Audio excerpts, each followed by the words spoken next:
Band Eleições 2012, estamos de volta ao vivo. Olha, aqui em Campinas saíram também algumas urnas apuradas para vereador, ou várias urnas, só que vereador é uma coisa assim muito delicada, não dá para você falar nada antes. Por quê? Porque a urna que apurou pode ser do bairro do vereador, pode ser do bairro que não é de determinado vereador. Eu sei que nas urnas que foram divulgadas até minutos atrás no TSE, Orsi muito bem votado, Paulo Búfalo muito bem votado, mas eu volto a dizer, primeiro que tem essa história da regionalização dos votos, né? E também do coeficiente eleitoral. Então, só para registrar, esses dois vereadores eram os mais votados, mas tem esse tipo de situação.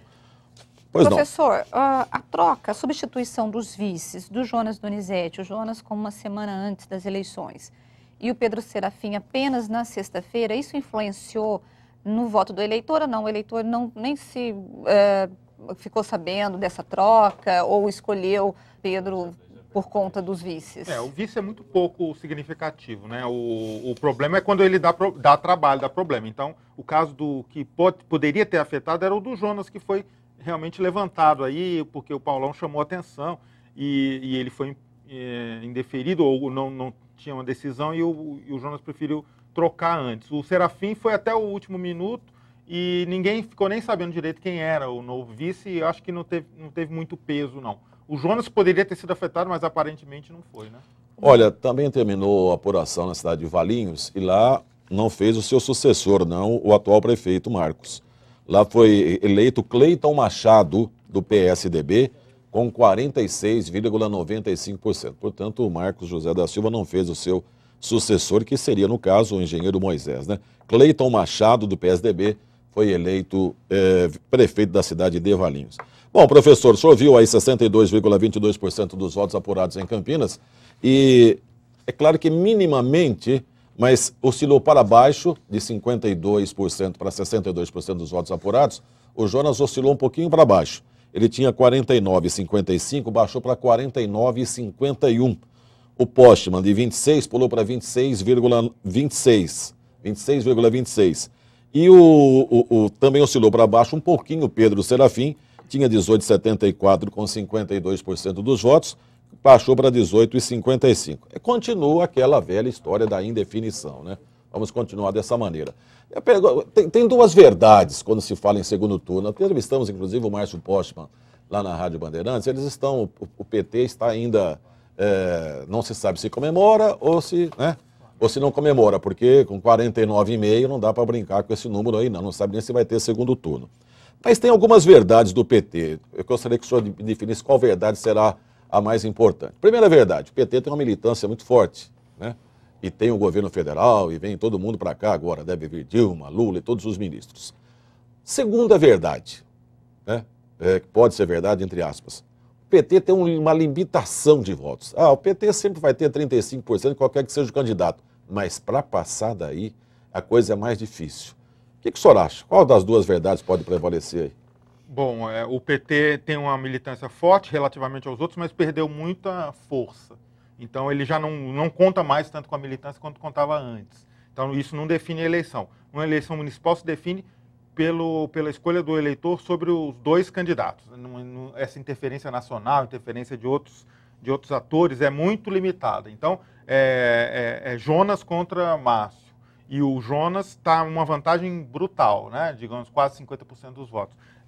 Essa vantagem vai ter que ser desconstruída. Então, o grande mistério aqui é saber se o Márcio sai do lugar em que ele está e ataca as bases do Jonas. Qual é a estratégia do PT para isso? E aí é a questão central, acho que a Rose falou, é a questão dos programas, né? O Márcio já acentuou muito isso, a diferença entre ele e os outros era que ele tinha programa e os outros não. Essa é uma questão que vai ter que ser esclarecida. É verdade porque isso foi importante na eleição de São Paulo, né? O Russomano foi desconstruído pela falta de programa, por um programa, inclusive, frágil, inconsistente. O Jonas não tem necessariamente esse problema, mas ele não usou esse argumento do programa para ressaltar suas posições. Ele dizia, eu sou conhecido, as pessoas me conhecem, mas e daí? Qual é o programa? Isso vai cair direto no debate, né? Olha, já vou passar já para o Rodrigo Salomão, que tem mais informações, mas antes, olha, terminou também a apuração em Santa Bárbara do Oeste, foi eleito Denis Andia, do PV. O PV, portanto, fez um prefeito na região, né? Denis Andia, do PV, com 36,46%, será, a partir de 1º de janeiro, o novo prefeito de Santa Bárbara do Oeste. Vamos voltar ao Palácio da Justiça, o repórter Rodrigo Salomão, ao vivo. Diga lá, Rodrigo. Para esclarecer, viu, Zé Arnaldo, olha, temos nesse momento aqui, segundo os dados da Justiça Eleitoral, 67,6% dos votos apurados, com 49,35% para Jonas Donizete, 26,42% para o Márcio Postman e 18,59% para o Pedro Serafim. Conversei há pouco na Justiça Eleitoral, Zé, e é o seguinte, esses números que a gente está visualizando já são os números finais da eleição, ou seja, mesmo com decisão no TSE, mesmo com qualquer alteração em relação ao indeferimento da candidatura do vice Gustavo Merlo na chapa de Rogério Menezes, não haverá mudança na porcentagem de votos. Por isso, a declaração de um segundo turno ou então de uma vitória em primeiro turno, caso a tendência mude por aqui, será dada hoje mesmo, viu, Zé? Obrigado, Rodrigo. E aí, professor, entendeu alguma coisa? Afinal de contas, se o voto é válido, é um percentual. Se não é válido, deveria ser outro. Mas eu não vou discutir com juiz nenhum. Eu fico com a informação deles aí. E o senhor? Eu também não entendi. Quer dizer, se o voto dele... Primeiro, não sabemos qual é o percentual. O que eu acho é que não anula, gente, os votos. Então, essa isso é a eu diferença. não entendi. Porque, assim, por exemplo, quando tem um vereador... O Rodrigo quer falar, Rodrigo, é isso? Vamos lá, Rodrigo. Seguinte, eu acabei de fazer uma conta rápida aqui que me foi sugerida. Se a gente somar 49,35% mais os 26,42%, 18,59% e os outros números, vai faltar justamente o percentual do Rogério, que é algo em torno de 0,9%, 1,1%, 1,2% dos votos. Os números só não estão sendo divulgados, mas a pontuação dos candidatos, quando somados, aí sim os 100% a gente vai ter mais ou menos o que o Rogério Menezes vai ter. Então, ele só não é divulgado, mas já está sendo contabilizado para a contagem dos outros candidatos, pelo menos é o que me disseram os funcionários da Justiça Eleitoral. Mas, por exemplo, os votos do Rogério, eles são válidos ou eles não são válidos? No caso, vamos supor que a candidatura seja invalidada e não consiga homologar. Esses votos que foram computados, eles são considerados válidos ou não? Essa que é a dúvida. Eles serão votos considerados válidos, porém não okay. Como não serão não são anulados... computados. Justo, não serão computados, essa é a palavra correta. Ok, agora entendi. Bom, se você porque entendeu, deve ser depois do programa você me explica, então. Porque nós já estamos no, acabando? no ar vai ser muito difícil eu entender. Olha, se a Justiça vai julgar se a candidatura dele vale ou não, né, teoricamente, como é que os votos são válidos? Se a Justiça dizer, não, a candidatura dele está impugnada, contaminada pelo vício do vice, como é que o voto é válido? Explica para mim agora, por favor. Por exemplo, quando eu conversei com alguns juristas em relação à candidatura de vereadores, que deve ser a mesma fórmula, o seguinte, o vereador que está impugnado, ele é eleito, mas ele está sofrendo um processo de impugnação pelo Tribunal Superior Eleitoral. Se o TSE continuar barrando essa candidatura, ele não vai ser diplomado.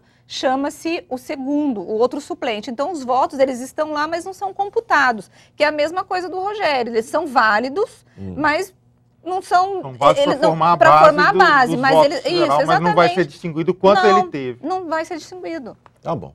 Olha, gente, Reinaldo Nogueira, reeleito prefeito de Indaiatuba. Reinaldo Nogueira, mais uma vez, prefeito de Indaiatuba. 65,10% dos votos para Reinaldo Nogueira, que, portanto, se reelegeu. Quem finalmente acabou, eu digo finalmente porque ela já tentou, quarta vez, né?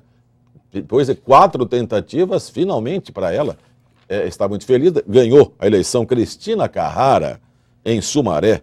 44,98%. Cristina Carrara é a nova prefeita da cidade de Sumaré. Depois de tantas tentativas, ela acabou se reelegendo.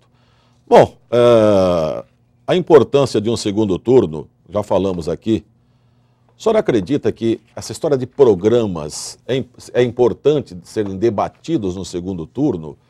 Programa é algo que o candidato coloca e que nós podemos cobrar, mas para ele dizer, olha, não pude cumprir porque a situação econômica mudou, é tão fácil, viu, professor, que eu sinceramente não me iludo muito com programas, não. O senhor continua acreditando em programas, por isso que é importante tudo isso? Não, o programa é promessa, né? O problema é que a gente não tem nada mais para se fiar do que o programa, porque na cara do candidato eu posso achar simpático, posso achar antipático, e mesmo assim ele me desiludir também. Então a eleição é aposta. o programa é uma base minimamente racional que a gente tem para discutir. Acho que é a única coisa que nós temos. Então, por exemplo, a diferencial que o Márcio construiu tem programas, ou seja, políticas muito claras que o eleitor até pode citar.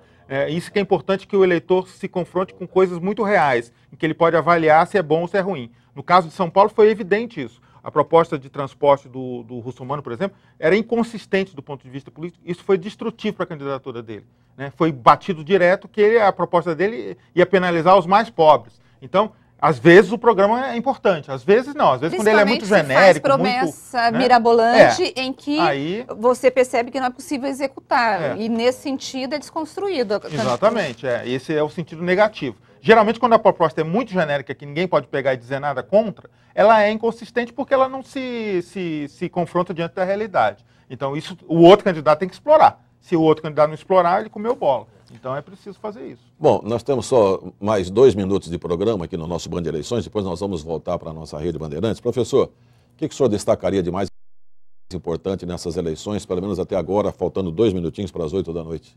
Para Campinas é a questão da renovação, quer dizer, a esperança de que, seja no primeiro, seja no segundo turno, Campinas recomeça a discutir política de um sentido mais sério, digamos, ter uma nova chance.